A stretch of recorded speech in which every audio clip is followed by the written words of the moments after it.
अडियाला से 2 किलोमीटर दूर 2 ट्रक खड़े थे, जिसने फैमिली को भी रोक दिया और हमारे जो लॉयर्स की आज लिस्ट थी वो भी, उनको भी नहीं जाने दिया, जिसमें सलमान अकरम राजा, नईम पंजोता और न्याजुल्लाह न्याजी और ज़हीर अब्बास, इन सब की आज ये सारों को आज इन्होंने नाके के ऊपर रोक दिया है। तो इससे मैं एक ही चीज़ कहना चाहती हूँ कि आप पहले ये बता दें कि जो मुलाकात का दिन है इमरान खान का, आप हमें मुलाकात किस लिए नहीं करने दे रहे हैं यहाँ पे लोगों का, क्योंकि आज काफ़ी लोग साथ जमा हैं, वो यही कह रहे थे कि ये इतने खौफजदा हैं कि इमरान खान का पैगाम बाहर ना आ जाए। ये इतने खौफजदा हैं कि इनको ये फिक्र है कि इमरान खान की कोई बात बाहर ना आ जाए। असल में ये हमें रोकना सबको, उनका मकसद ये है कि इमरान खान की आवाज़ बंद कर दी जाए। इमरान खान ने जो पैगाम देना था वो मैं पिछली दफ़ा का दोहरा देती हूँ, जब मेरी बहन मिलकर आई हैं बुध के दिन, आज इस बात को 6 दिन हो गए।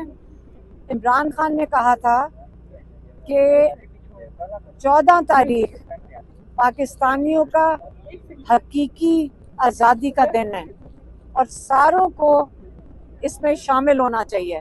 मैं इसलिए दोहरा रही हूँ क्योंकि आज इमरान खान का नया पैगाम नहीं है, और पिछला पैगाम अगर कोई भूल गया है तो मैं याद करा देती हूँ कि इमरान खान ने कहा है कि 14 तारीख पाकिस्तानियों, आपने हकीकी के दिन के लिए निकलना है, और इसलिए इंशाल्लाह सारे पाकिस्तानी निकलेंगे। मेरे पर भी अरेस्ट वारंट है। अगर ये बात कहने पे अगर ये हिरासत में भी लेते हैं तो ले लें, क्योंकि मैंने नहीं लिया हुआ, वो क्या होते हैं बेल, या क्या वो ओमनी बेल है। मैंने कहा एक बेल से फारग होते हैं, ये दूसरी पे डाल देते हैं। तो इससे हमने कहा अगर आपने हमें हिरासत में लेना है, फैमिली को भी, और सिर्फ इस वजह से कि हम इमरान खान का पैगाम आप तक पहुँचाते हैं, तो हम भी ये अपनी कुर्बानी देने को तैयार हैं। आज जो सुप्रीम कोर्ट में, जब हम सुप्रीम कोर्ट में गए तो जो चीफ जस्टिस की एक बात कही कि आपने दोनों को कहा, और हमारे लॉयर सलमान सफदर को भी कहा कि आपने मेरिट के ऊपर बात नहीं करनी, आपने बात करनी है लीगल बात, लीगल जो भी चीज़ होगी। मुझे नहीं समझ आई, तो मैंने पूछा कि मेरिट का क्या मतलब है, तो उन्होंने बताया जो मेज़ के नीचे छुपा हुआ और जो सोफे के पीछे छुपा हुआ था, जो पुलिस वाला, उसकी बात नहीं करनी है। तो अगर उसकी बात, जिसकी गवाही पे लोगों को सजाएं हो रही हैं 10-10 साल की, अगर उसकी बात नहीं की जा सकती, तो मुझे नहीं समझ आ रही कि इंसाफ कहाँ से लेने जाएंगे हमारे लॉयर इमरान खान के लिए और बाकी सब लोगों के लिए। तो हम उम्मीद करते हैं, मैं फिर से दोहराऊंगी कि हम उम्मीद करते हैं अल्लाह ताला हमारे जजेस को हिम्मत दे कि वो हक और इंसाफ के लिए खड़े हो सकें और अपने पाकिस्तानियों को इंसाफ दे सकें। आज अगर वो इंसाफ देते हैं पाकिस्तानियों को, क्योंकि सारा पाकिस्तान जानता है कि ये नाहक, ये गलत सज़ाएं दी जा रही हैं, ये पॉलिटिकल सज़ाएं दी जा रही हैं, और इमरान खान को ये नहीं देना चाहते रिलीफ, क्योंकि इमरान खान को रिलीफ देते हैं तो सारे पाकिस्तान जो बाकी हैं, जो कैद जिनको ये 10-10 साल की दे रहे हैं, सबको उनको आज़ाद करना पड़ता है। तो ये जो सज़ाएं दी जा रही हैं, ये भी मुझे पता चल रहा है, क्योंकि लोग आके हमें बताते हैं कि इस वक्त खौफ की फ़ज़ा बहुत ज़्यादा है। जो सिटिंग गवर्नमेंट है, उनको कोई अपना डर पड़ा हुआ है, जिसकी वजह से सारे लोग मिलके इमरान खान को आइसोलेट कर दिया है। अगर ये खौफ की फ़ज़ा में रहते हैं, यकीन करें हम हिम्मत करके खड़े हैं, हम यहाँ जेल के बाहर बैठेंगे, क्योंकि बहुत हद हो गई है। कई महीने हो गए हैं ये इमरान खान को किसी को, फैमिली को नहीं मिलने दे रहे, लॉयर्स को नहीं मिलने दे रहे। पिछली दफ़ा सिर्फ मेरी बहन को, डॉक्टर उज़मा को, पिछली बुध इसलिए बुलाया गया था कोर्ट के अंदर क्योंकि इनको जल्दी है, जज को और प्रोसिक्यूशन को जल्दी है प्रोसिक्यूशन को जल्दी है कि इमरान खान को तोशाखाना 2 में सज़ा सुनाई जाए। और हमारे लॉयर सलमान सफदर ने कहा मैं केस नहीं चलाऊंगा जब तक ओपन ट्रायल के जो उसके जो रूल्स हैं जो हैं वो पूरे ना हो। और उसके जो तकाजे में ये आता है कि फैमिली को इजाज़त दी जाए, पब्लिक को इजाज़त दी जाए। आपको पता है पब्लिक को इजाज़त नहीं होती। 4 मीडिया वाले बुलाए जाते हैं और वो उन बेचारों को भी इजाज़त नहीं होती कि बाहर आके सेंसर्ड इन्फॉर्मेशन देनी पड़ती है। तो इसलिए जब तकाजे पूरे नहीं हो रहे ओपन ट्रायल के, तो हमारे लॉयर ने नहीं केस करना था। उसके बाद उन्होंने मेरी एक बहन डॉक्टर उस्मा को बाहर अंदर बुला लिया था।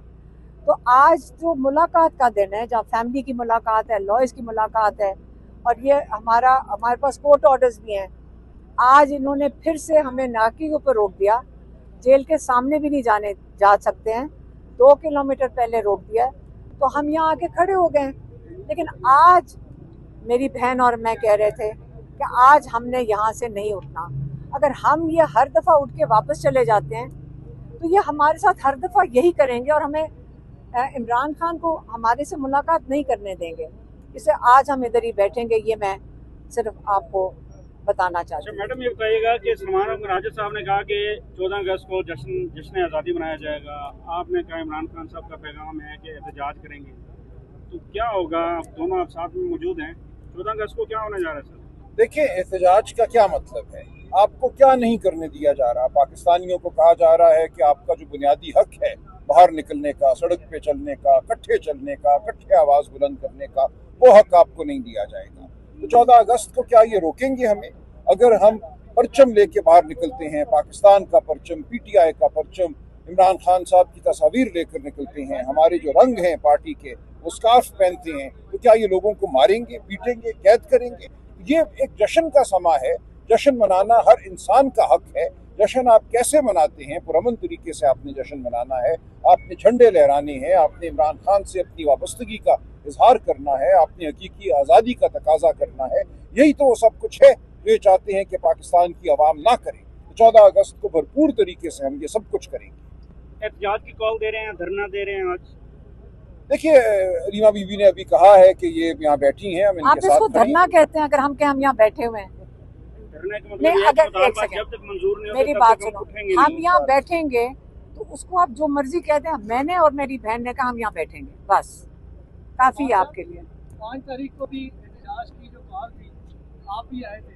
आप ये बताएं, आप कितने लोग अपने साथ थे? देखिए, उस दिन चकजई साहब और मैं यहाँ आए थे। हमारे साथ चंदाना गुलजार साहिबा थी, अली सरफराज साहब थे, और कुछ अरसे के बाद आदिल बाज़ई साहब आ गए थे। बाकी हमारे MNA हजरात, सेनेटर हजरात नहीं पहुँच सके थे। वो मुक़य्यद कर दिए गए या क्या दुश्वारी पैदा की गई, ये बहरहाल एक मामला है। लेकिन हम बिल्कुल यहाँ आए थे और हमने यहाँ आकर अपने हक का इजहार किया था। इमरान खान साहब से मुलाकात हमारा हक है। हम यहाँ खड़े रहे, 3 घंटे हम यहाँ खड़े रहे। उसके बाद बहनों को रोक दिया गया था चक्री इंटरचेंज पे, हम वहाँ गए और रात देर तक 11 बजे के बाद तक हम वहाँ रहे। थैंक यू, शुक्रिया।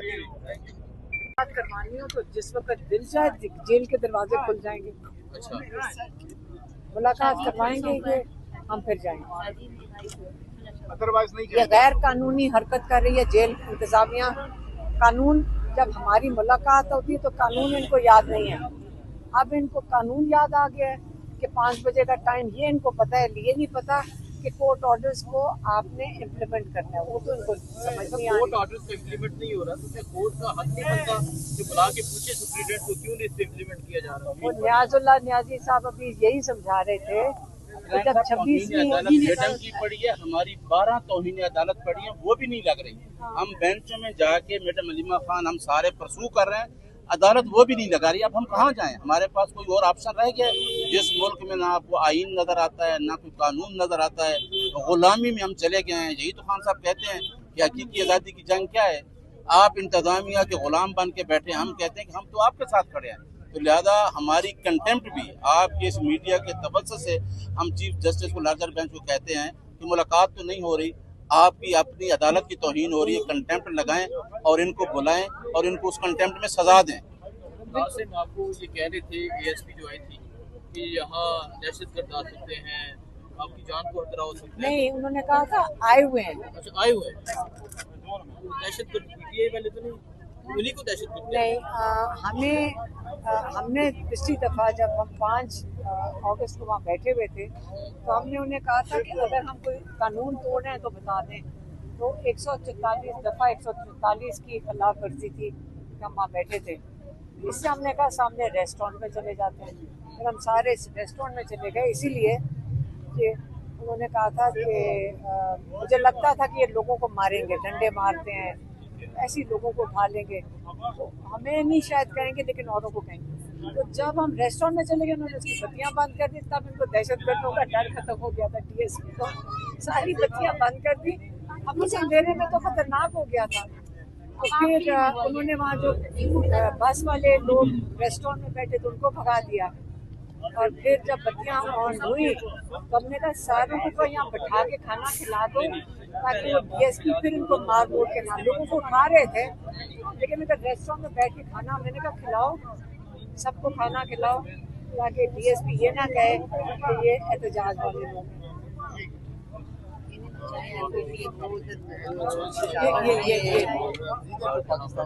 I'm